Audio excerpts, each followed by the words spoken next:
गेले 10 वर्ष 15 वर्ष झालं मी ऊस शेती करतोय, परंतु ऊसाचं पाहिजे असं अपेक्षित उत्पन्न आम्ही 100ला पोहोचलो, 110ला पोहोचलो, परंतु त्याच्यावर काही जात नव्हतो. आपल्या झाडाखाली बसलं लहान जर झाड असेल एखादं तर ते जास्त पिकअप घेत नाही.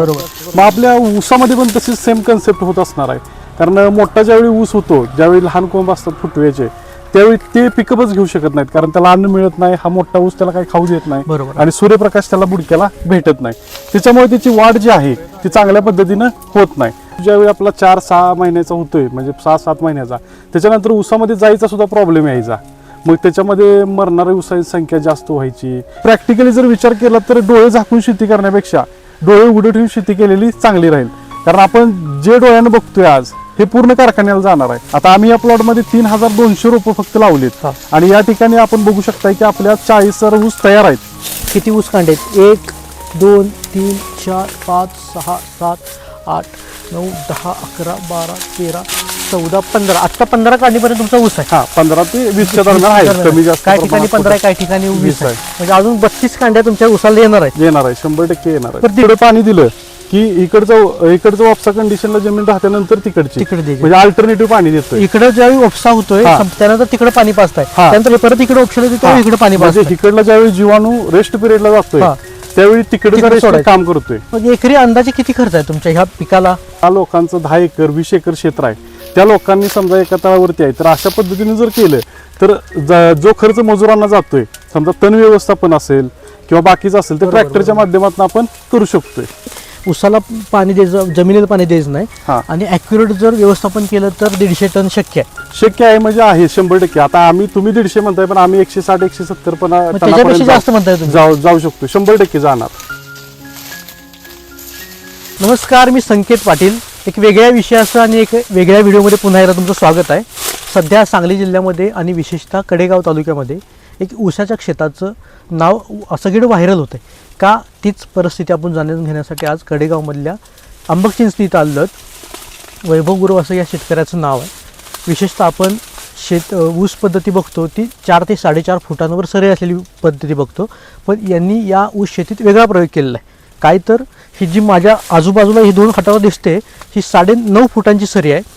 सांगलीतच नव्हे तर पश्चिम महाराष्ट्रातील हा पहिला प्रयोग असावा असं मी मानतो. कारण 9.5 फुटाची सरी बघायला आपल्याला कुठे मिळत नाही आणि तोच प्रयोग त्यांनी केलेला आहे. आणि त्यांचा असा दावा आहे की ह्या ऊसाच्या क्षेत्रामधून हे अडसाली पीक आहे ते 150 टनाची अपेक्षा करतायत. खरं तर आपण 100 ते 110 टन सरासरी बघत आलो आहे. प्रगतशील शेतकरी असेल तर 100 ते 110 टन आपण आजपर्यंत उत्पादन बघत आलेलं आहे. पण इथं वैभव गुरव 150 टनाचा दावा करतायत. तोच दावा खरा होतोय का ते आपण बघणार आहोत. आपल्याबरोबर प्रगतशील शेतकरी वैभव गुरव आहेत. गुरव साहेब नमस्कार. पहिल्यांदा नमस्कार. मला सांगा, हा प्लॉट कधीपासून सुरू केला, तर कशी संकल्पना सुचली? कारण आपल्याकडे जी ऊस पद्धती आहे ती 4-4.5 फुटाची ऊस पद्धती आहे, पण नाविन्यपूर्वी हा प्रयोग दिसतोय 9 फुटांचा. काय विशेष आहे? गेले 10 वर्ष 15 वर्ष झालं मी ऊस शेती करतोय, परंतु ऊसाचं पाहिजे असं अपेक्षित उत्पन्न आम्ही 100ला पोहोचलो, 110ला पोहोचलो, परंतु त्याच्यावर काही जात नव्हतो. आणि अडचणी अशा यायच्या की ऊस ज्यावेळी आपला 4-6 महिन्याचा होतोय, म्हणजे 6-7 महिन्याचा, त्याच्यानंतर ऊसामध्ये जायचा सुद्धा प्रॉब्लेम यायचा. मग त्याच्यामध्ये मरणाऱ्या ऊसाची संख्या जास्त व्हायची किंवा सूर्यप्रकाश मिळायचा नाही. ह्या सगळ्या गोष्टींवर आम्ही विचार करत ही संकल्पना सुचली. आणि त्याच्यानंतर आम्ही एक विचार केला की आपल्या झाडाखाली बसलं लहान जर झाड असेल एखादं तर ते जास्त पिकअप घेत नाही. मग आपल्या ऊसामध्ये पण तशीच सेम कन्सेप्ट होत असणार आहे. कारण मोठा ज्यावेळी ऊस होतो, ज्यावेळी लहान कोंब असतात फुटव्याचे, त्यावेळी ते पिकअपच घेऊ शकत नाहीत, कारण त्याला अन्न मिळत नाही. हा मोठा ऊस त्याला काही खाऊ देत नाही आणि सूर्यप्रकाश त्याला बुडक्याला भेटत नाही. त्याच्यामुळे त्याची वाढ जी आहे ती चांगल्या पद्धतीनं होत नाही. मग विचार करत आमच्या डोक्यामध्ये संकल्पना आली. मग त्यासाठी आम्ही सुरुवातीपासून रानाची मशागत करण्यापासून, कारण हा प्रयोग आमचा इथल्या भागात पहिल्यांदाच आहे, म्हणजे 7-8 फुटांना असेल, परंतु आमचा 9-9.5 फुटाचा हा प्रयोग आहे. मग सुरुवातीला संकल्पना आली की आपण एवढं मोठं धाडस करतोय तर जमिनीची पूर्व मशागत ही करणं तेवढंच महत्वाचं आहे. कारण ह्याला खायला पण तेवढ्याच पद्धतीने लागणार, कारण अंतर आपण वाढवतोय म्हणजे अन्न पण कमी करून चालणार नाही. मग त्यासाठी आम्ही 4 महिने आधी शेत पूर्णपणे तापवलं होतं, म्हणजे आडवी करायच्या आधी. म्हणजे सर्वसाधारणपणे जानेवारीला ऊस गेला. याच्यातला ऊस गेल्यानंतर आडवी उभी नांगरट करून घेतली. पहिल्यांदा रोटावेटर चालवला, रोटरनं काढून घेतला पहिला ऊस. त्यानंतर आडवी उभी नांगरट केली आणि नांगरट केल्यानंतर जमीन भुसभुशीत करून घेतली आणि त्याला आपण 60 वाले शेणखत या प्लॉटसाठी वापरलेला आहे. हे वाण कुठला आहे नेमकं? हा 86-032 वाण आहे. परंतु लोकांच्या बघण्यात असं येतं की हा 86-0 हा, नाहीच. पण तेच मी बघितलं की 86-032 सामान्यतः लालसर वगैरे येतो, पण हा दिसायला पण मान वेगळा आहे आणि याचं खोड पण मोठं दिसतंय. आता कसं झालंय, हवा खेळती राहिल्यामुळं आणि ऊसाचं ठराविकच फुटव्या स्ट्रक्चर आपण डेव्हलप केलं, म्हणजे 10 ते 12 ऊस आपण फुटव्या काढताना काढलेले आहेत, त्यामुळे जाडी जास्त राहिल्या. ह्याचा पाला किती वेळा काढला आतापर्यंत हा 3ऱ्यांदा पाला काढलाय. किती महिन्यात? आता हा सर्वसाधारण 9 महिन्यामध्ये, म्हणजे 3 महिन्यामध्ये ह्या हा. म्हणजे जेव्हापासून कांड्या चालू झाल्या तेव्हापासून हा 3 वेळा पाला काढलेला आहे. आणि आता शेवटचा काढण्याचा हेतू काय, तर आता ऊस पडायला लागलेला आहे, म्हणजे आता 9 महिने पूर्ण झालेला आहे, हा पडायला लागलेला हा. आहे. एकदा जर पडला तर इथून पुढे जी येणारी कांडी आपण अपेक्षित केलेली जी 55 कांडी, आता किती कांड्या तुमच्या आता उसाला? 20 सरासरी 18 ते 20 कांडे अजून आहेत. पुढच्या 6 महिन्यात 32 कांड्या होतील हा. तुमच्या 10 महिन्यामध्ये 10 मध्ये 32 कांड्या अजून याला वाढतील. वाढतील 100% तर वाढतील. पडल्यानंतर ऊस वाढ होणे वगैरे असं खुंटतो असं काय आहे का? आता कसं आहे, आपण ह्याचं जर फाउंडेशन बघितलं हा. तर आपण सरी ऑलरेडी इथं जी मध्ये होती 4.5 फुटाची ती मुजवलेली आहे. हा. आणि त्याची जी माती आहे आपण रोटावेटरच्या साहाय्यानं पूर्ण दाबलेली आहे त्याला. दाबलेले आहे. आता जर हा बुंडा बघितलाय ना तुम्ही, तर बुंडा हा खाली आहे पूर्ण इथपर्यंत हो, आहे. हो, हो. त्या पाल्यामुळे उंची वाटते, तर बुंडा केवढा मोठा आहे बघा, एवढी भर आपण त्याला लावलेली आहे ऑलरेडी. जरा तो टेप घ्या, जरी ऊस टेप घ्या टेप. ऊस जरी पडला हा. तरी सुद्धा हा उपटून पडणार नाही. मग बेडचं अंतर किती आहे साधारणपणे? हे बेडचं अंतर साधारणपणे 4 फुटाच्या आसपास येईल. 4 फुटाचा म्हणजे बेड आहे. तिथून तिथपर्यंत, म्हणजे हा लमसम वरती जर पकडला जाबूया बेडचं हो हो हो बेडचं बघून त्यानंतर मग मध्ये हा हे 3-3.5 फुटापर्यंत येतो. 3.5 पावणे 4 फूट बेड आहे हा. यांचा. आणि तसंच घ्या पुढे. 9 फुटाचा दावा करताय आपण, चेक करूया.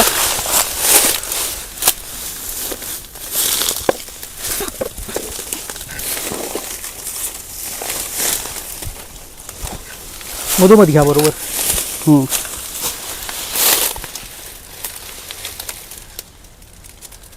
जसा दावा केलाय त्यांनी की 2 ऊसाच्या मधलं अंतर 9 फूट आहे, ते बरोबर आहे. सामान्यतः सगळीकडे 4.5 ते 5 फूट असतं. मला सांगा ह्याचा खर्च कसा आहे खरी, आणि आतापर्यंत ह्याला ड्रिपनं पाणी पाजलंय का पाटानं पाणी यायला? आता आम्ही प्रयोग करत असताना आमच्या डोक्यामध्ये एक संकल्पना होती. हा. संकल्पना अशी होती की जास्त पाणी द्यायला लागते ऊसाला, लोकांचं समज आहे, बरोबर. आणि किंवा पूर्ण असं पाणी जास्त लागतंय असं काही नाही ऊस पिकाला. त्यासाठी आम्ही पूर्णपणे हा प्लॉट ड्रिप इरिगेशनच्या माध्यमातून 100% केलेला आहे. आठवड्यातून किती दिवसाला पाणी सोडताय तुम्ही? आता कसं राहतं, पूर्णपणे 1 आठवडा पाणी राहतं, म्हणजे कसं ड्रिप मधून ते कसं राहतं, एका बाजूला पाणी पडतं. हो. म्हणजे समजा 1-2 दिवस त्या बाजूला पाणी पडलं तर इकडली माती रेस्ट पिरियडवर राहते, तिकडल्या मुळे रेस्ट ह्याची लागण इकडे एका साईडलाच आहे का दोन्ही साईडला पण लागण आहे? लागण एकच आहे मध्ये सेंटरला, एकच. फक्त त्यातनं drip- फुटवे आलेत. हा, त्याच्यातून हे फुटवे आले सगळे. हा. आता इकडे वगैरे बघू शकताय तुम्ही कशा पद्धतीने फुटवे आले. हो. आणि कसं झालं, इकडे पाणी दिलं की इकडचं वापसा कंडिशनला जमीन राहत्यानंतर तिकडची तिकडे द्यायची. म्हणजे अल्टरनेटिव्ह पाणी देतोय. इकडे ज्यावेळी उपसा होतोय हा. त्यानंतर तिकडे पाणी पाजताय, हा. त्यानंतर परत इकडे उपसा येते त्यावेळी इकडे पाणी म्हणजे पाजताय. इकडला ज्यावेळी जीवाणू रेस्ट पिरियडला जातोय हा. त्यावेळी तिकडे तिकडे सोडायचं. काम करतोय, म्हणजे समजा खतं वगैरे सोडायची अल्टरनेट करतोय आपण. अल्टरनेटिव्ह सारखं. आणि पाणी आठवड्यातनं 2 ते 3 दिवसच आपण देतोय. मग एकरी अंदाजे किती खर्च आहे तुमच्या ह्या पिकाला? आता सर्वसाधारणपणे आम्ही 1,10,000 रुपयाच्या आसपास गेलोय. आता गेला. हा, पण हा कशामुळे गेलाय, तर आमची ट्रायल पहिल्यांदा असल्यामुळं आम्हाला प्रॅक्टिकल करण्यामध्ये म्हणजे रोटर मारण्यामध्ये ही काय अडचणी आल्या, त्याच्यामुळे आमचा खर्च वाढला. परंतु एवढा खर्च ह्याला होत नाही, कारण कसं होतं, आपलं सगळं जे काय होतंय स्प्रे वगैरे ते सगळं आपल्या ट्रॅक्टरच्या माध्यमातून यात होतंय. ब्लोअर जातोय का? ब्लोअर पूर्णपणे जातोय. आता बघितलं तर आपण हे मधलं अंतरच हो, ट्रॅक्टर 5 ते 6 फूट आहे. हो. मग ह्याच्यामधनं ब्लोअर जाऊन आपण जसं द्राक्ष बागेला स्प्रे करतो, म्हणजे लहान ज्यावेळी असतात त्यावेळी पूर्ण असे खालची ब्लोअर आपण चालू करू शकतो. मनुष्यबळ जास्त लागत नाही या पिकात. यांत्रिकीकरणाच्या यांत्रिकीकरण. सहाय्यानं पूर्णपणे शेती होऊ शकते. ज्या लोकांचं 10 एकर 20 एकर क्षेत्र आहे त्या लोकांनी समजा एका तळावरती आहे, तर अशा पद्धतीने जर केलं तर जो खर्च मजुरांना जातोय, समजा तण व्यवस्थापन असेल किंवा बाकीचं असेल, तर बरोबर, ट्रॅक्टरच्या माध्यमातून आपण करू शकतोय. इकडे मी कॅमेरामॅनला विनंती करतो की किती ऊस आहे ते पण बघूया. किती ऊस कांडे आहेत? 1 2 3 4 5 6 7 8 9 10 11 12 13 14 15. आता 15 काढणीपर्यंत तुमचा ऊस आहे. हा, 15 ते 20च्या दरम्यान आहे, कमी जास्त काही ठिकाणी प्रमाणात 15 आहे, काही ठिकाणी 20 20 आहे. आहे. म्हणजे अजून 32 कांड्या तुमच्या ऊसाला येणार आहेत. येणार आहे, 100% येणार आहे. तर 150 टन टार्गेट तुम्ही कसं म्हणताय की 150 टन येईल? आता जर आपण सरासरी संख्या बघितली तर आपल्या जगणाऱ्या ऊसांची संख्या आपण 40,000 ऑलरेडी डेव्हलप केलेलं आहे किंवा हा. 35,000 डेव्हलप केलेलं आहे. तर ह्याचे आता जर सरासरी वजन काढलं आपण हा, तर एका 2 ऊसाचं? किलो, हा, आता जरी हा सरासरी वजन काढला आपण तर धरून चाला की हा 100 टनाचा सेटअप आपला रेडी आहे तयार. पूर्णपणे. हा. पण याच्यानंतर जे मागणी येणार जे वॉटर शूट आहेत म्हणजे आपण या ठिकाणी बघू शकता की हे पूर्ण येणारे जे वॉटर शूट आहेत ना म्हणजे मुळात तर वाढी येते. हा हे जे आलेत ना कोंब पाठीमागून कोंब, हा. ह्या कोंबाचं वजन आपल्याला 7 टन भेटणार आहे. मग ते एक्स्ट्रा आहे का तो ऊस? एक्स्ट्रा ऊस म्हणजे आपण सेट केलेल्या ऊसापेक्षा एक्स्ट्रा ऊस मग आला. ते तो कोंब कशामुळे आला मी म्हणतो? आपण अंतर जास्त ठेवले, सूर्यप्रकाश पूर्णपणे बुडकेला जातोय. आता जर बघितलं आपण पाला काढलाय पूर्णपणे ऊन याच्यावरती हो, पडलंय. ज्यावेळी आपण 4.5 फुटाची लागण करत असतो त्यावेळी आपलं कंजेस्टेड होतं म्हणजे कॉम्प्लिकेटेड होते आणि ह्याला सूर्यप्रकाश मिळत नाही. मग त्याचा परिणाम आहे का सूर्यप्रकाश मिळाल्यामुळे ते कोंब आला? हा, सूर्यप्रकाश- आणि त्याच्यातून तुम्हाला ते 1.5 पट पर्यंत जास्त त्याच्यामुळे मिळणार आहे. मग तुम्ही असं देखील मला म्हणाले की जाता जाता की मी लोकांना दाखवण्यासाठी ह्या प्लॉटला लागून एक सरी अशी केली आहे की ती 4 ते 4.5 फुटांची आहे की लोकांना कळावं की 4 ते 4.5 फुटात ऊस कसा येतो आणि 9 फुटाची सरी केल्या ऊस कसा येतो. बरोबर आहे? हा, तशा पद्धतीने म्हणून आपण एक प्लॉट केलं, एक सरी केलेलं आहे पलीकडे. हा. मग त्याच्यामध्ये लक्षात येईल की संख्याचं व्यवस्थापन बसलेलं नाही. बर. ऊसाची जाडी, पेरातील अंतर, ज्या काही हा. सगळ्या गोष्टी आहेत म्हणजे आपला नॉर्मल ऊस ज्या पद्धतीने असतो त्या पद्धतीने ती सरी राहिल्या.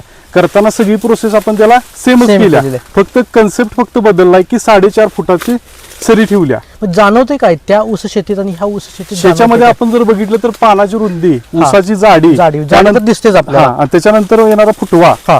ते त्याच्यामध्ये फुटवाच नाही आलेला. बरोबर. आणि जरी आला होता तो सगळा मरून गेला कारण सूर्यप्रकाशाच्या आणि अभावात. याची कांडी जवळपास 8-10 इंचाच्या आसपास आहे आणि त्याची कांडी तेवढी दिसते. त्याची कांडी एवढीशीच आहे. हा, मग 3-4 इंचाच्या आसपास ह्याची आहे. 8 ते 10 इंच कांडी दिसते. कांडी झाल्या. मग हा फरक आहे सूर्यप्रकाश तळात गेल्यामुळं ऊस वाढलाय पण त्याच जोमानं आणि तिथं सूर्यप्रकाश कमी मिळतो त्यामुळे तो खुंटतो देखील, असं देखील आहे. हा, आणि हवा खेळती राहिल्यामुळे याचं वेट सुद्धा वाढलेलं वाढलेलं आहे. अंदाजे आता किती वेट आहे म्हटलं याचं? याचं वेट आताच 2 किलोच्या आसपास 2 यायला किलो. पाहिजे. आणि पूर्ण भरल्यानंतर किती वेळ भरल्यानंतर आमचं 4 ते 5 टनाचं टार्गेट Target आहे. आहे. म्हणजे 5 टन जर समजा आपलं एकरी सर्वसाधारण 40,000 ऊस जगतात हा. तर 40,000 गुणुले 2 केलं तर आपलं 80 टनानं अवरेज हा. पडतं. आणि जर समजा 3 किलोचा भरला तर 120 टनानं. आमच्या अशा अपेक्षा आहे की हा 4 टनापर्यंत 5 टनापर्यंत 5 5 किलोपर्यंत किलोपर्यंत ऊस भरू शकतो. एक सिंगल ऊस, एक सिंगल ऊस जो की किती भरतो तो 4.5 फूट 4 फूट तो आपला 1.5 किलो 2 किलोच्या आसपास भरतो. बरोबर डबल अवरेज ह्याच्यामुळे मिळणार आहे. मिळणार आहे 100%. आणि ज्यावेळी ऊस पडणार आहे हा. हा पूर्णपणे असा फुलून पडणार आहे म्हणजे ह्या साईडला निम्मा त्या साईडला निम्मा. बरोबर. त्याच्यामुळे सूर्यप्रकाश पूर्णपणे परत आणि कोंबाला लागणार. मग परत आणि दुपटे ती वाढणार का हा, तो ऊस कोंबाची संख्या वाढणार आणि हा ऊस वरती जाणार. अजून? हा, आणि ह्याला 30 कांड्या येणार आहे. म्हणजे ह्या कोंबाचं जे स्पीड असतं ते डबल असतं. म्हणजे ह्या ऊसापेक्षा त्याची जी वाढ आहे ती हाय स्पीडनं तर शेतकऱ्यांनी मग हे ऊस शेती करायला काय हरकत आहे? तुम्ही काय सांगाल शेतकऱ्यांना की आधुनिक परंपरागत ऊस शेती सोडून ही आधुनिक ऊस शेती का केली पाहिजे? आता कसं आहे माहिती आहे का, अलीकडे जर बघितलं आपल्या महाराष्ट्राचं क्षेत्रफळ विचार केला किंवा देशाचा विचार केला तर सरासरी पूर्णपणे 30 टन 25 टन इथपर्यंत लोक पूर्णपणे थांबलेले आहेत. सरासरी विचार केला तर पण काही असे 2% 5% लोक असे आहेत की 100 टन 90 टन 80 टनाच्या वरती गेलेले आहेत. मग हे प्रॉब्लेम्स कशामुळे होतात? मजुरांचा प्रॉब्लेम असेल, लोकांना पाण्याचा प्रॉब्लेम असेल किंवा काहीतरी अज्ञान पण अजून लोकांनी सोडलेलं नाही. काय अज्ञान आहे? अज्ञान काय आहे तर लोकांचे असे कन्सेप्ट राहते की सरी बारकी सोडली, जास्त ऊस लावला की जास्त ऊस कारखान्याला जातो. आता आम्ही या प्लॉटमध्ये 3,200 रोपं फक्त लावलेत. हा. आणि या ठिकाणी आपण बघू शकता की आपल्या 40,000 ऊस तयार आहेत पूर्णपणे. मग एवढं असताना आपण एकाच ऊसाला अनेक फुटवे काढू शकतो आणि बरोबर. त्याच्यामुळे आपल्याला जास्त उत्पन्नही मिळू शकतं. प्रॅक्टिकली जर विचार केला तर डोळे झाकून शेती करण्यापेक्षा डोळे उघडे ठेवून शेती केलेली चांगली राहील. कारण आपण जे डोळ्यानं बघतोय आज हे पूर्ण कारखान्याला जाणार आहे. आणि 4.5 फुटामध्ये अशी अवस्था होते की डोळ्यानं दिसतो ऊस भरपूर दाट दिसतो म्हणजे मनाला आपल्या बरं वाटतं, पण ऍक्च्युअल ज्यावेळी जातो ऊस आपला त्यावेळी ऊस तेवढा जात नाही. मग बऱ्याच लोकांचं असं मत असतं की आमचा ऊस तर दिसताना चांगला होता परंतु अवरेज काय पडलं नाही. मग ह्याचा मुख्य हे काय तर सूर्यप्रकाश मिळत नाही, कॉम्प्लिकेटेड होतंय, त्याच्यानंतर रोग मर ह्याचं प्रमाण वाढतंय. आणि ह्या प्लॉटला आपण जवळजवळ 8 ते 9 स्प्रे घेतलेत फवारणीचे. आणि आपण 4.5 फुटामध्ये आपण 3-4 स्प्रे घेतले की आपल्याला परत जाता येत नाही. आता आम्ही पाला काढला त्यावेळी पण एक STPच्या साह्यानं स्प्रे घेतलाय. म्हणजे इकडून असं म्हणजे 400 लिटर पाणी आपण या प्लॉटला फवारणीसाठी घालवलेलं आहे. मग हे आपल्याला शक्य झालं नसतं जर समजा आपण हे अंतर वाढवलं नसतं तर हे शक्य झालं नसतं. आणि स्प्रेचं ही केल्यामुळं तर जाडी आपली जास्त वाढल्या, त्याच्यानंतर आपल्याला जी काही डिफिशियन्सी दिसेल, रोग असतील म्हणजे मावासारखा रोग येतो, तांबेऱ्या करपा जे काय असतील रोग, ते रोग आपण थांबवू शकलो.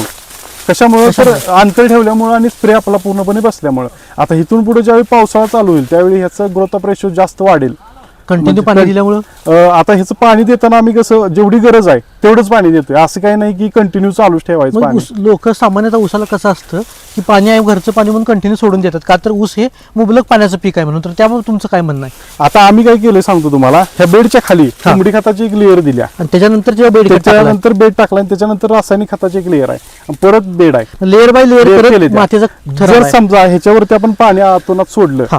तर जे खत आहे ते खत घेऊन पाणी कुठं जाणार, जमिनीच्या खाली जमिनीत जाणार. हो. मग आपण ऊसाला पाणी देतोय, जमिनीला पाणी देत नाही. मुळात आपल्याला ऊसाला पाणी द्यायचं आहे, जमिनीला द्यायचं नाही. जमिनीला द्यायचं नाही. मग लोकांचं मत काय आहे, पाणी असं समडम भरलं हो हो की ही दिसते. आता जर तुम्ही मध्ये बघितली तर जमीन चिरलेली असणार आहे बर हा पूर्णपणे, पण ऊस आपला हिरवा दिसतोय. बरोबर आहे. तर आपण या ठिकाणी बघा, जमीन चिरलेली आहे का, हो, जमीन चिरं दिसते. जमीन पूर्ण चिरलेली आहे. हो. पण ऊसावरती तुम्हाला कुठल्याही पद्धतीचं म्हणजे पाण्याची डिफिशियन्सी जाणवणार नाही किंवा काय होणार नाही. हो बरोबर आहे. मग महत्वाचं काय आहे, कमी पाण्यात सुद्धा ऊस शेती होऊ शकते, फक्त त्याला ॲक्युरेटपणा म्हणजे जेवढं व्यवस्थापन महत्वाचं आहे त्याला. व्यवस्थापन महत्वाचं आहे. मग तुमचं याचा सगळा सर्वार्थाने विचार केला तर तुमचं एकच म्हणणं आहे की ऊसाला पाणी द्यायचं, जमिनीला पाणी द्यायचं नाही, हा. आणि ॲक्युरेट जर व्यवस्थापन केलं तर 150 टन शक्य आहे. शक्य आहे म्हणजे आहे 100%. आता आम्ही तुम्ही 150 म्हणताय, पण आम्ही 160-170 मग त्याच्यापेक्षा जास्त म्हणताय तुम्ही. जाऊ शकतो, 100% जाणार. पण लोकांना खरंच अतिशयोक्ती वाटते की 100 ते 110 टन सरासरी ऊस उत्पादन प्रगतशील शेतकऱ्याचं असतं. पण वैभव गुरव म्हणतायत की मी स्वतः म्हणत होतो की 150 टन, पण ते म्हणतात की आम्ही 160 टन ते 170 टन सुद्धा झाला आहे. पण लोकांना वेगळं वाटेल हे. पण आता पुढच्या नोव्हेंबर-डिसेंबरमध्ये यांचा हा ऊस जातोय कारखान्याला, त्यावेळी सुद्धा आपण बघणार आहोत की त्यावेळी सुद्धा येऊन की हे उत्पादन किती होतं आणि हे खरंच म्हणतायत 150 टन की 170 टन, ते खरं आहे का? तुम्हाला हा व्हिडिओ बघितल्यानंतर काय वाटतं हे देखील सांगा. आणि हो, हा व्हिडिओ बघितल्यानंतर लोकांची आपसुकच आम्हाला फोन येणार आहेत. तुमचा नंबर देखील सांगा, म्हणजे जेणेकरून लोक तुम्हाला डायरेक्ट फोन करतील. माझा नंबर आहे 9766 91 99 15. तर हा होता प्रगतशील शेतकरी वैभव गुरव यांचा शेतीचा नवीन प्रयोग, जो 4.5 ते 5 फुटांवरून डायरेक्ट 9 फुटांवर गेला आहे, जो महाराष्ट्रात आता हा व्हिडिओ बघितल्यानंतर चर्चेला जाणार आहे. 150 ते 160 ते 170 टनापर्यंत हा ऊस जाईल असं त्यांची खात्री आहे. तुम्ही देखील कमेंटमध्ये नक्की सांगा तुम्हाला काय वाटतंय, आणि त्यांनी त्यांचा नंबर दिलेला आहे. तुम्हाला काय वाटत असेल तर त्यांना फोन करा आणि त्यांची माहिती विचारू शकता. धन्यवाद.